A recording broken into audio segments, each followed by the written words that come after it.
মানুষের জীবনের শেষ মুহূর্তের কথা সবচেয়ে গুরুত্বপূর্ণ হয়ে থাকে, সামারি হয়ে থাকে।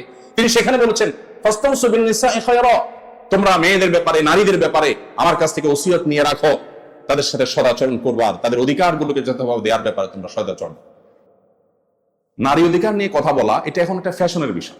যে হুজুর নারী অধিকার নিয়ে বেশি কথা বলে সে হুজুর আধুনিক হুজুর। আমার ভক্তদের মধ্যে মহিলারা ভক্ত একটু বেশি, কারণ মহিলাদের অধিকার নিয়ে আমরা একটু বেশি কথা বলি। অবশ্যই এটা ইন্টেনশনালি বলি তা না, নানা কারণে বলা হয়ে যায়। তো এই কারণে দেখা যায় যে মহিলারা তুলনামূলক ভাবে বলে না এই হুজুর ভালো। তো মহিলাদের অধিকার নিয়ে কথা বলাটা এটা 2025-এর পৃথিবীতে এটা ফ্যাশনের বিষয়। এটা যে বলে সে সেফ সাইডে থাকে, সমস্ত এমবেসি গুলো তাকে সাপোর্ট করার জন্য দাঁড়িয়ে যায়, বিদেশি সংস্থাগুলো তার জন্য ফাইল রেডি করে ফেলে তাকে সাহায্য করার জন্য, সকল এলিমেন্ট তার পক্ষে দাঁড়িয়ে যায়, কারণ সে নারী অধিকার করবে। মুহাম্মদ সাল্লাল্লাহু আলাইহি ওয়াসাল্লাম যখন নারী অধিকার নিয়ে কাজ করেছেন তখন নারী হিসাবে জন্মগ্রহণ করাটা পৃথিবীতে অপরাধ ছিল। অন্য কারোর কথা তো পরের কথা, কোরআন বলছে, আল্লাহ তাআলা ইরশাদ করছেন, ওয়াইদা বুশিরা আহাদুহুম বিল উনসা যাল্লা ওয়াজহুহু মুসওয়াদ্দান ওয়া হুয়া কাযীম। তাদের কাউকে যখন তোমার কন্যা সন্তান হয়েছে সংবাদ দেওয়া হতো তখন তার মুখ কালো হয়ে যেত, ইয়াতাওয়ারা মিনাল কওম, এবং সে মুখ লুকালুকি করত, মানুষের সামনে যেত না কিছুদিন যে কন্যা সন্তান হয়েছে। আল্লাহ তাআলা কোরআনে কারিমে বলেছেন, ওয়াইদাল মাউউদাতু সুইলাত বিআইয়ি যামবিন কুতিলাত। স্মরণ করো সেই দিনের কথা যেদিন মক্কার সে পাষণ্ড মানুষেরা নিজের কন্যা সন্তানকে ভুলিয়ে ভালিয়ে আদর করার কথা বলে মরুভূমিতে নিয়ে আগে থেকে পুঁতে রাখা, আগে থেকে গর্ত করে রাখা গর্তে তাকে ফেলে দিয়ে জীবন্ত মেয়েকে চাপা দিয়ে দিতে, সে কন্যা দাঁড়িয়ে জিজ্ঞেস করবে আল্লাহর দরবারে, কোন অপরাধ আমাকে হত্যা করেছিলে বাবা, আজ তোমার বিচার হবে, তুমি জবাব দাও। সেই সমাজের বুকের উপর দাঁড়িয়ে বুক টান টান করে মুহাম্মদ সাল্লাল্লাহু আলাইহি ওয়াসাল্লাম ঘোষণা করেছিলেন, কেউ যদি দুটি সন্তান কন্যা জন্ম দেয়, কোনো মা বাবা যদি তাদের সাথে সদাচরণ করে, বৈষম্য না করে, জুলুম না করে, তাদেরকে সুদীক্ষা দেয়, তাহলে সে শুধু জান্নাতে যাবে তা নয়, মুহাম্মদ সাল্লাল্লাহু আলাইহি ওয়াসাল্লামের সাথে জান্নাতে যাবে। ইমাম মালিক রাহমাতুল্লাহ আলাইহি আমাদের ফিকহের যে প্রসিদ্ধ 4টি থট মাযহাব, এর মধ্যে একটি থটের প্রতিষ্ঠাতা আপনারা জানেন, মদিনার মানুষ ছিলেন। তিনি বলতেন, আল আম্বিয়া ও আবুল বানাত, যার অর্থ হলো নবীগণ কন্যাদের বাবা। বেশিরভাগ নবী রাসূলদেরকে দেখা যায় আল্লাহ তাআলা মেয়ের বাবা করেছেন, ছেলের বাবা তুলনামূলক কম পাওয়া যায়। খোদ মুহাম্মদ সাল্লাল্লাহু আলাইহি ওয়াসাল্লামকে আল্লাহ তাআলা ছেলে দিয়েছেন, কিন্তু ছেলে শৈশবেই নিয়ে গেছে। 4টি সন্তান তার বড় হয়েছে, বেড়েছে, স্বাভাবিক জীবন পেয়েছে, তাদের 4জনই কন্যা। এটা কিন্তু সাধারণ বা কাকতালীয় কোনো বিষয় নয়।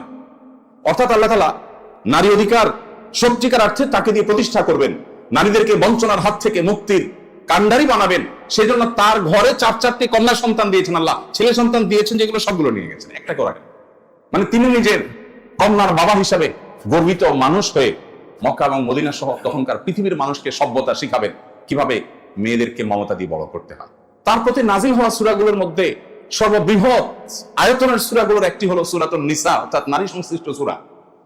কিন্তু কোরআনের কোথাও সূরাতুর রিজাল বা পুরুষ সংশ্লিষ্ট সূরা নেই। মুহাম্মদ সাল্লাল্লাহু আলাইহি সাল্লাম তার বিদায় হজের ভাষণে মানুষের জীবনের শেষ মুহূর্তের কথা সবচেয়ে গুরুত্বপূর্ণ হয়ে থাকে, সামারি হয়ে থাকে।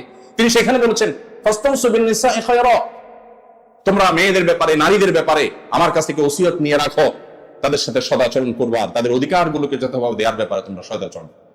প্রিয় ভাইরা, নবী করিম সাল্লাল্লাহু আলাইহি সাল্লাম মায়ের জাতিকে মুক্তি দেবার জন্য, তাদের সম্মানকে প্রতিষ্ঠিত করবার জন্য, পাতালের অতল তল থেকে তাদের মর্যাদাকে তুলে আকাশের সুউচ্চ আসনে আসীন করবার জন্য যত পদক্ষেপ নিয়েছেন, শত সহস্র গবেষণা করেও সেগুলো কোনো কুলকানা করা কঠিন হবে। তিনি যখন এই গবেষণা করেছেন তখন কিন্তু নারী অধিকার নিয়ে কথা বলাটা এটা ফ্যাশনের বিষয় হওয়া তো অনেক দূরের কথা, এটা অত্যন্ত চ্যালেঞ্জিং একটা বিষয় ছিল। তিনি সেই কাজটা করেছেন।